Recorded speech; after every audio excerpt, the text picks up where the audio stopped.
Lahat ng doktor ay nagre-rekomenda na matulog na. May pajama upang maprotektahan ang kalusugan. Iyon ang sinasabi ng iyong tatay.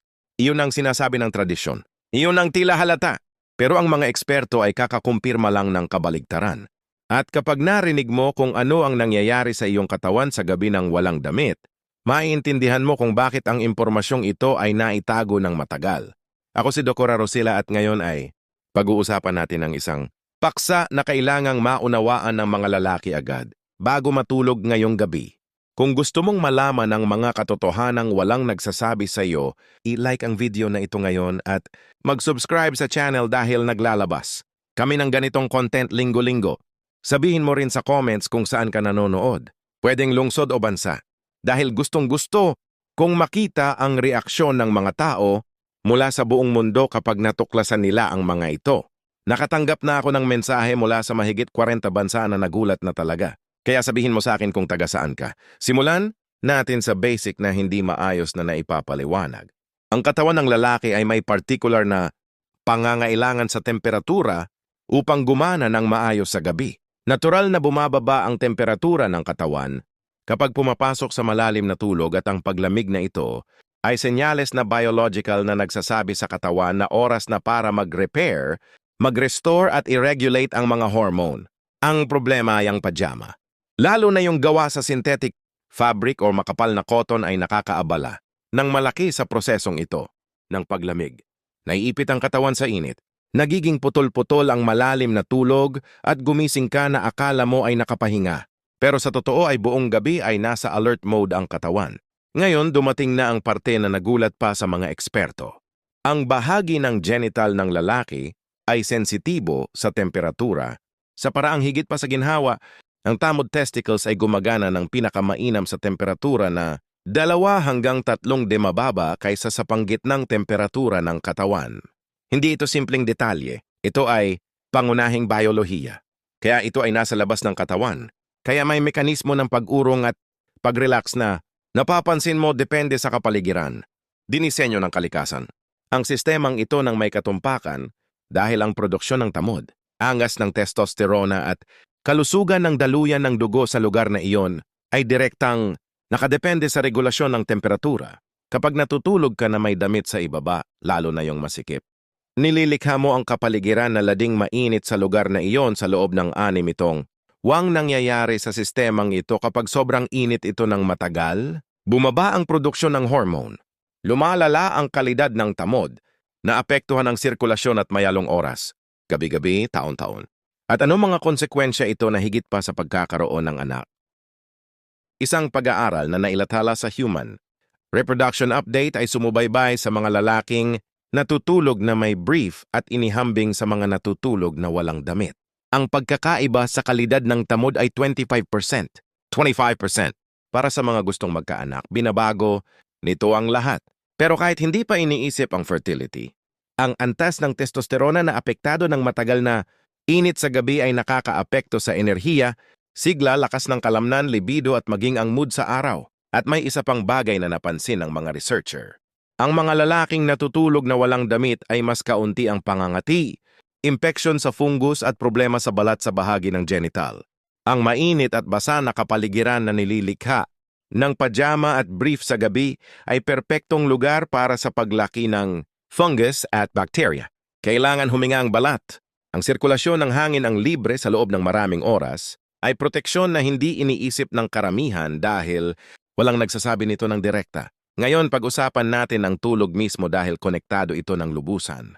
Ang kalidad ng malalim na tulog, ang tinatawag na stage at slow wave sleep ay ang oras kung kailan ang katawan ng lalaki ay naglalabas ng pinakamataas na peak ng testosterona sa loob ng 24 oras.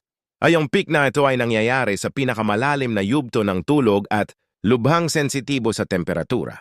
Kapag sobrang init ang katawan, hindi ito makakababa ng maayos sa pinakamalalim na yugto. Naipit ang pek ng hormone, nababawasan at gumising ka kinabukasan na mas mababa ang testosterona kaysa dapat. Ito ay cumulative. Isang gabi ay walang malaking epekto, pero buwan-buwan ng mainit na tulog ay lumilikha ng chronic hormonal deficit na mararamdaman mo sa mga paraang hindi mo may ugali ng pagtulog na may damit. Mga researcher mula sa University of Rochester ay sinukat ang antas ng testosterona sa umaga sa dalawang grupo ng mga lalaki sa loob ng 6 na linggo. Isang grupo ay natulog ng normal na may kanilang karaniwang damit. Ang isa ay natulog na walang damit. Ang grupong walang damit ay patuloy na nagpakita ng mas mataas na antas ng testosterona sa umaga na may average na pagkakaiba na sa buong panahon. Long-set na pagkakaiba sa hormones. Sa pamamagitan lang ang pagbabago ng ugali sa pagtulong. Walang suplemento, walang espesyal na diet, walang dagdag na ehersisyo. May isang aspeto ng kalusugan ng lalaki na nahihiya pag-usapan pero kailangang sabihin ng malinaw. Ang kalusugan sa pagtayo ay reptile health ay tungkol sa sirkulasyon. Ang mekanismo ng pagtayo ay nakadepende sa malusog na daloy ng dugo, maayos na nerbiyos at balanse ng hormone. Lahat ng nakakaapekto sa sirkulasyon, regulasyon ng hormone at kalidad ng tulog ay nakakaapekto rin sa ilang antas sa erectile function. Ang matagal na init sa gabi sa bahagi ng genital, tulad ng naiintindihan mo na ay tumatama ng sabay sa tatlong aspeto na ito. Kaya hindi nakakagulat na ang mga urologist at andrologist sa buong mundo ay lalong isinasama na ang temperatura sa pagtulog sa usapan tungkol sa kalusugang sexual ng lalaki. Ang tanong na laging tinatanong pagkatapos nito, pero paano sa taglamig? At ang lamig? Ang sagot ay maisariling mekanismo ng regulasyon ng temperatura ang katawan na gumagana ng mas mabuti kapag hindi naharangan ng mga tela. Sa malamig na kapaligiran, ang kumot at edredon ang gumagawa ng trabaho para mapanatili ang init sa gitna ng katawan habang pinapayagan ang mga dulo at bahagi ng genital na manatili sa mas malamig na temperatura na perpekto para sa kanila. Ito ay balanse na automatikong pinamamahalaan ng katawan kung papayagan mo. Ang pajama ay nakakabala sa automatikong pamamahala na ito. May epekto rin ito sa cortisol, ang stress hormone. Ang mga gabing putol-putol, ang tulog na siyang dulot ng sobrang init sa gabi, ay nagpapataas ng cortisol sa umaga. At ang mataas na kortiso sa mahabang panahon ay pumipigil sa testosterona. Direct ngang inverse relationship ito. Kapag napabuti ang tulog, bumababa ang cortisol, tumataas ang testosterona. Mukhang simple dahil sa totoo ay simple. Ang komplikasyon ay nasa hindi pa pagkonekta ng mga puntong ito ng direkta para sa iyo. Ang konklusyon ng mga eksperto pagkatapos tingnan, ang lahat ng datos na ito ay ang pagtulog na walang damit para sa mga lalaki ay hindi lang preference sa ginawa. Ito ay desisyon sa kalusugan na may measurable na epekto sa hormono o function, kalidad ng tool, reproductive health at sexual well-being. At ang konklusyong ito ay nagulat pa sa mga researcher na matagal ng akala ay cultural at behavioral lang ang pajama na walang clinical relevance. Nagbago na ang pananaw ng agam, oras na para baguhin mo ang ugali mo. Kung binuksan ng content na ito ang iyong mga mata-like na yon dahil nakakatulong ito sa algorithm na maabot ang katotohanan ito sa mas maraming lalaki na kailangang marinig. At mag-subscribe sa channel dahil nagsisimula pa lang tayo sa pagbubunyag ng mga bagay na naitatago sa ilalim ng mga paniniwalang hindi naking quest. Marami pang darating na magpapaisip sa iyo ng 2 beses tungkol sa mga ugali na hindi mo naisip na dapat tanungin.